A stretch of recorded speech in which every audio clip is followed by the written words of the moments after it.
Coach, you guys are on the road this weekend. It's been a tough go on the road, but how do you get over that hump and get that first road win? You know, you preach the same things. We you got to play a lot cleaner on the road, you know, than we have in the past. I think our kids know that. I mean, there's nothing special that you can do. You just got to know that we've got to play better, you know, and we take some things that we've not done so well, you know, defensively on the road. We've had about 3 to 4 plays, which we haven't had at home, where just from an assignment standpoint, we got to be a little bit better. And then tackling on the road has been a little bit, you know, the Troy game with that one explosive play. But we've been practicing tackling all bye week and working through the dynamic of, you know, how you get better from week to week. You know, as you saw last week, every play matters. So, you know, that's kind of the understanding that the kids have, and they understand the importance of the game. They understand the opponent we're playing, and they're ready to go. You know, the record isn't what you guys would want, but defensively you guys have been playing pretty strong. Are you satisfied with the performance of your defense, and what are some areas that you actually want to get better at? You know, there's parts of it, yes. You know, we've made some strides in a lot of areas. But, you know, to win games, you've got to play as efficient as possible. You know, we always talk in our room as it doesn't matter what kind of game it is. If it's a shootout or if it's a one-possession game, you know, our goal is to get the offense the ball to win it, or you got to win it on defense. You know, it just comes down to that last play. And, you know, the last 2 weeks we've had the chance to win it on defense and hadn't done it. And, you know, our kids understand that, and they know those are the things that we got to improve to get to the end. But, you know, I coached so long in the Big 12, you know, defensive statistics and all that stuff, it's all about wins and losses, you know. And the last 3 games that we've played here, the first 3 games, I felt like, all right, we actually have a group that believes. They know they can battle. They can overcome some adversity, and they can play from start to finish. You know, since I've been here, every game has been either won or lost in the first half, you know, and that's – the kids see that. It's frustrating. You know, this one took a lot out of me, this last one. But when I showed up on Wednesday after we'd been out on the road recruiting, and I saw the demeanor of our defense and the energy and the kids, I knew that we're doing the right things, you know, and they know the importance, and we just got to do it on Saturday during the game. You know, with ULM coming up this week, we talked to Jake Spav about Chandler Jones and their offense. What's your assessment of the Warhawks offense? You know, they fool you if you just read them on paper. You know, they've played Texas and Alabama, so statistically they may not be where they want to be on offense and defense, but from my standpoint, they're one of the more explosive offenses in our league. They're very similar to James Madison in a way. We faced over the last 5 or 6 games, they're really good at bouncing the ball wide. They're a little bit more fast than they are strong, if so to speak. And you know, they're going to be a really good test. I think that starts and stops with the quarterback, him being able to keep the play alive. You know, I was talking with the Coastal DC last week or earlier in the week, and I don't know the exact stat, but he was really impressed with him because I think he was like 20 for 20 to start the game or something like that. I don't know the exact stat, but the kid can throw it too. So we're going to have our work cut out for us. You know, we've got to go into it playing like we normally play, and we got to do a really good job of just bottling up the explosive plays. Coach, what did the bye week allow for you to do as a defense in terms of just kind of reevaluation, getting a week off, and kind of getting ready for the last third of the season? What did the bye week allow for you to do? You know, we did a lot of self-scout.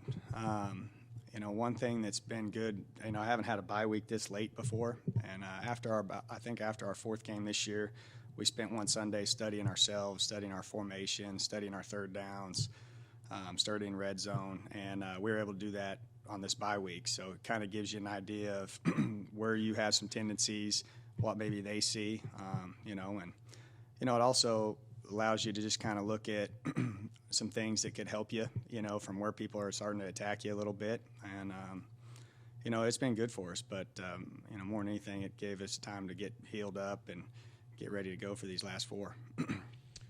One of the things we've been following this year has been the play of your front, you know, between Nelson and Banasaur and Levi Bell and Jordan Revels and Nico Isidore. it feels like you've been able to get pressure with 4.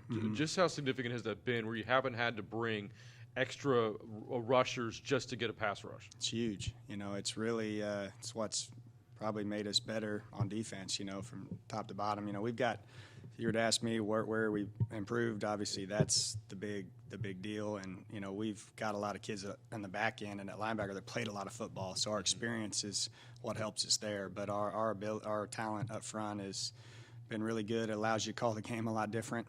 It allows you to be a little, you don't have to be as fancy with calls or schemes. You can, you kind of have a couple comforting calls that that you're going to be able to possibly get to the quarterback. And, they've been really good all year.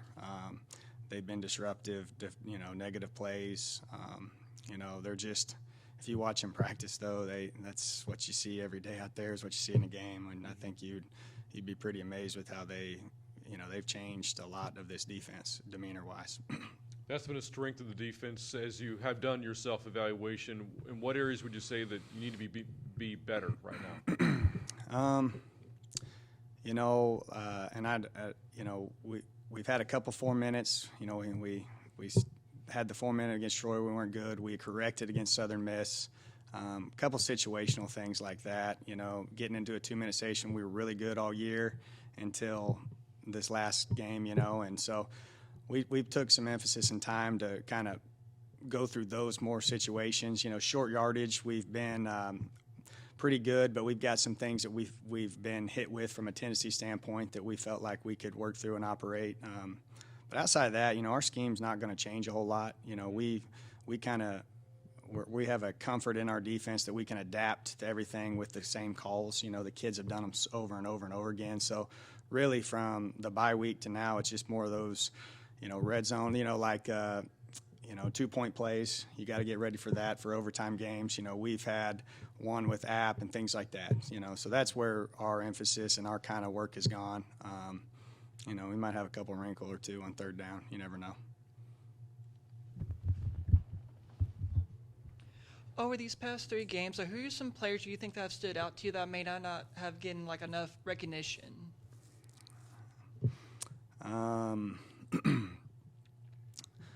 London, Harris, and Sione, they get a little bit, but those guys have been really, really good in the run game. I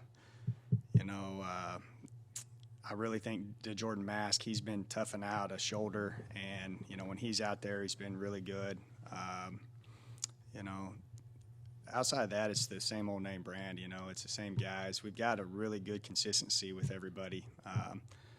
Brian Holloway's a guy that's gotten significant reps here lately at linebacker. He's been able to really keep the rep count off of London and Sione, but he's also been able to, when we go to our big packages, our base packages, he's been able to allow the other guys not to have to play as many multiple spots. And so he's been a kind of guy that's been hidden. Ben Bell's done well too. I mean, Ben is a guy that, we trust to put out there on pass rush in certain situations, but now he's becoming more of an every down guy too. So, his snaps are going to increase. With the Sunbelt West Division, how the defense has suddenly risen especially with Troy, South Alabama, and then Southern Miss. So why do you think the defense is up taking kind of the leap forward in this division? I just think the personnel has improved on those. It's kind of the theme. If their philosophy kind of adapts from team to team on how good their offense or defense is, and you also have some defensive coaches as head coaches, and with Troy and with Will's not one at Southern Miss, but he's a big coach's kid defensive guy. So I think that identity, South Alabama with Kane, that's a defensive guy. So I think that's part of it as well. But everybody, college football now is. You can see it. There's the over-unders on all these games, it's potluck because you might go out there and it could be 49-48 or it could be 17-14. And you just got to learn how to finish and win games.